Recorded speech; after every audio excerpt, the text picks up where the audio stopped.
Muito bem. Diante dessa pandemia do coronavírus, nós estamos agora mudando nossa sistemática de aulas, né? Vamos lançar alguns vídeos, né, para os nossos alunos, usando esse recurso, né, audiovisual, para que possamos não atrasar nossos conteúdos. Então, muito prazer. Eu sou o professor Keneyuta e vou ministrar algumas aulas para vocês de geopolítica, né? Então vamos direto ao assunto. Essa aula é direcionada ao ensino médio, né, para o nosso suplenem, o supletivo do ensino médio que já prepara para o Enem. Então nosso tema de hoje é a globalização. Então vamos lá. A globalização, ela corresponde à fase atual da expansão do capitalismo.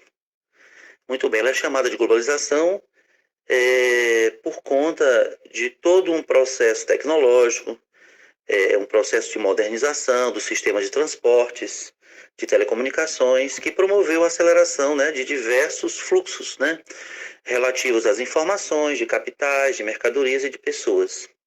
Tá? A palavra globalização, ela surgiu nos anos 80, certo?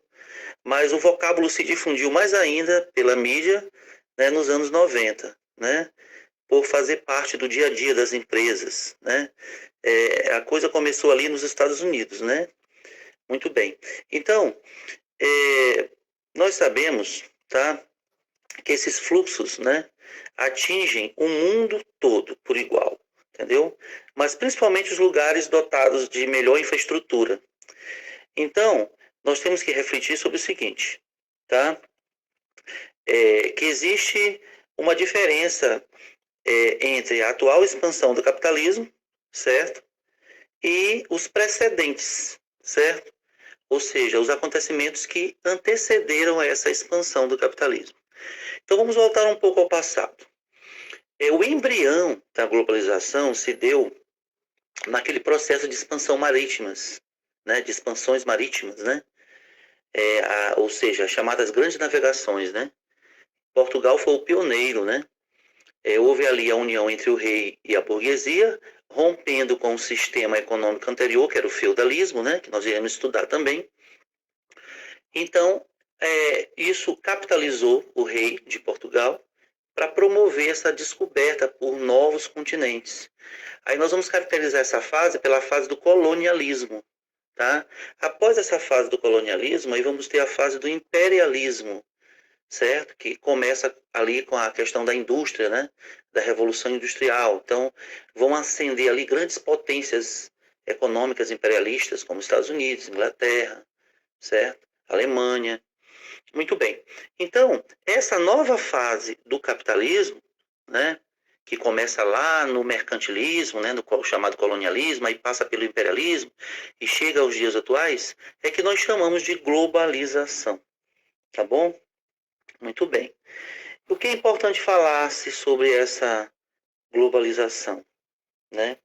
É que ela representa, certo, para os dias atuais, certo, uma invasão, né? Ou seja, uma invasão das chamadas multinacionais, ou seja, das transnacionais, certo? Muito bem. Ou seja, elas vêm com interesses geopolíticos, com interesses econômicos, certo? Sobretudo relacionados ao petróleo, às fontes de energia, certo? Muito bem. Explorando países mais pobres, países menos desenvolvidos, tá? Muito bem. Sendo que em lugares que propiciam para elas uma fonte de matéria-prima, certo? Uma mão de obra barata, entendeu? É, Sobretudo, mercados, consumidores, certo? Então, tudo isso facilita a instalação dessas multinacionais. Entenderam? Muito bem. Então, é muito importante a gente analisar, entendeu? Que no estudo da geografia, a gente tem que entender todos esses processos, entendeu? Então, muito bem. Essa rede de fluxos, entendeu? Ela é controlada a partir de poucos centros de poder econômico e de poder político, né? Entretanto, não são todos os lugares que estão integrados ao sistema, certo? Relativos à globalização, certo? Muito bem. Outro aspecto importante também é que alguns métodos, né, que a globalização usa para domínio de outros países ainda são métodos ainda um pouco primitivos, como por exemplo, as guerras de ocupação, entendeu? Ainda podem acontecer, por exemplo, uma invasão do Iraque pelos Estados Unidos, né? Até a própria União Pública, até a própria opinião pública, ela foi contra, a opinião pública dos Estados Unidos foi contra a invasão do Iraque, certo? Nós sabemos que, na verdade, é, os Estados Unidos invadiu o Iraque não para derrubar a ditadura do Saddam Hussein, mas sim com interesse no petróleo, nas fontes de energia do Iraque, certo? Muito bem. Então, esse tipo de guerra não é a regra, tá? Tanto é que foi muito criticada, né? Principalmente porque não teve aprovação do Conselho de Segurança da ONU, tá bom? Mas isso pode acontecer, tá bom? Muito bem. Por outro lado, também eles invadiram o Afeganistão porque travavam uma luta também contra o terrorismo, né?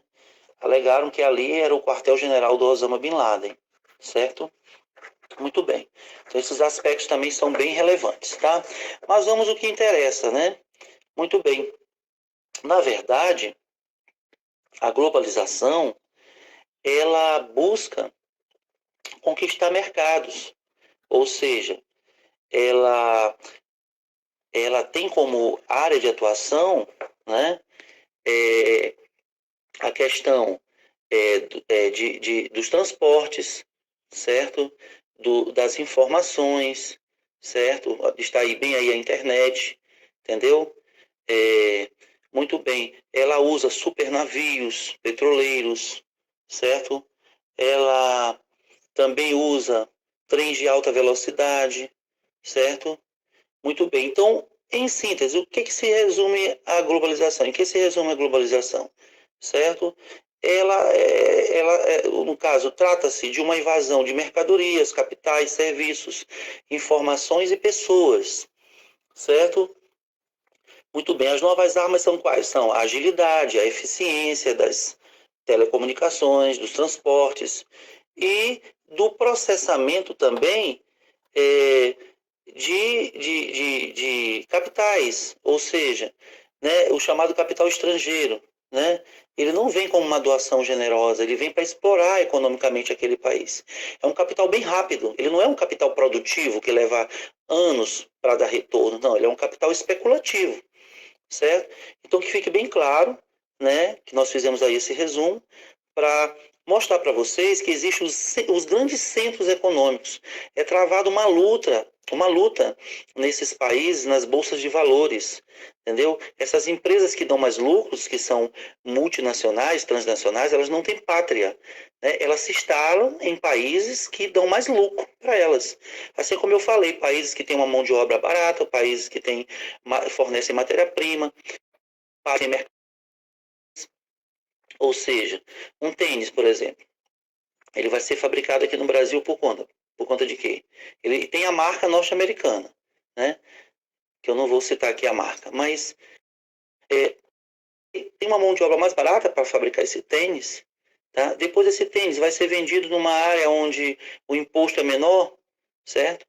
Depois, esse fluxo de capital, né? Ele vai para onde? O lucro vai para onde? Para o país de origem, para a dona da multinacional. Mas ela não tem pátria, ela pode se instalar em vários países. A produtividade desse tênis, a produção no caso, ela não tem país certo. É o país que diminuiu o custo da produção, certo? Diminuiu o custo da produção.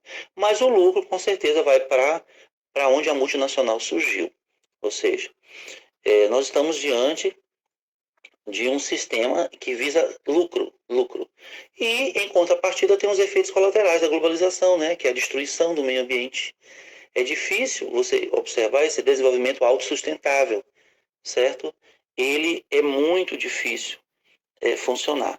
Então, nós estamos vendo que as estratégias, as táticas, né, dos dirigentes das grandes nações, né, especialmente do setor financeiro, né, elas têm como objetivo a ganância, né? Elas têm como objetivo explorar os mercados, cada vez mais obter lucros, certo? Muito bem. Então, continuando aqui, você observou então que a invasão mais típica da globalização é dos capitais especulativos, né? Muito bem. Então, os capitais especulativos de curto prazo, né? Conhecidos como aqueles capitais que só têm como objetivo a lucratividade, certo? Em curtíssimo prazo, né? Eles se movimentam com grande rapidez, né? Pelo sistema financeiro mundial. Muito bem. Agora, outra coisa importante também, tem? Os grandes conglomerados financeiros, eles possuem empresas coligadas que atuam em todos os setores das finanças. Investimentos, empréstimos, seguros, câmbio, corretagem de valores, etc. Né? Eles são fortemente globalizados. Estão presentes nas principais economias do mundo, certo? Então é muito bom você observar, né, que esses capitais especulativos são prejudiciais às economias, certo? Muito bem. Por quê? Porque à medida que eles se tornam instáveis, ou seja, eles são menos atraentes aos investimentos, né? Então, transferem seus recursos rapidamente, certo? Então, e os países onde eles estavam aplicados, esses capitais, entram em crise financeira. Por isso você vê essa tabela de crescimento. O país tal cresceu só tantos por cento, entendeu? O país tal cresceu uma média maior, certo? Muito bem. Então, é importante nós observarmos que sempre essas crises econômicas vão existir, porque tem sempre países mais beneficiados com esse capital especulativo. Isso tudo faz parte do processo de globalização, certo? Agora, um fator importante que faz com que esses países que são ditos como os líderes do sistema global seria o fator da tecnologia, né? Então, esses países estão há 500 anos à frente desses países com menos tecnologia. Parece até que esses países de terceiro mundo, chamados de terceiro mundo, países que antes eram chamados de desenvolvimento, países do mundo, né? Eles são condenados ao subdesenvolvimento. Por quê? Porque não tem uma que possa libertá-los dessa dependência tecnológica dos países mais desenvolvidos. Então, é, que esses, certo? Só para você uma noção geral do sistema de globalização, certo? Do sistema global, né? Que tem como objetivo, inclusive, certo? Muito bem. E isso nós temos que também relevar, é importante, é bem relevante isso, que muitas econômicas foram fraudulentas, como a crise econômica norte-americana. Manipulada pelos capitais especulativos,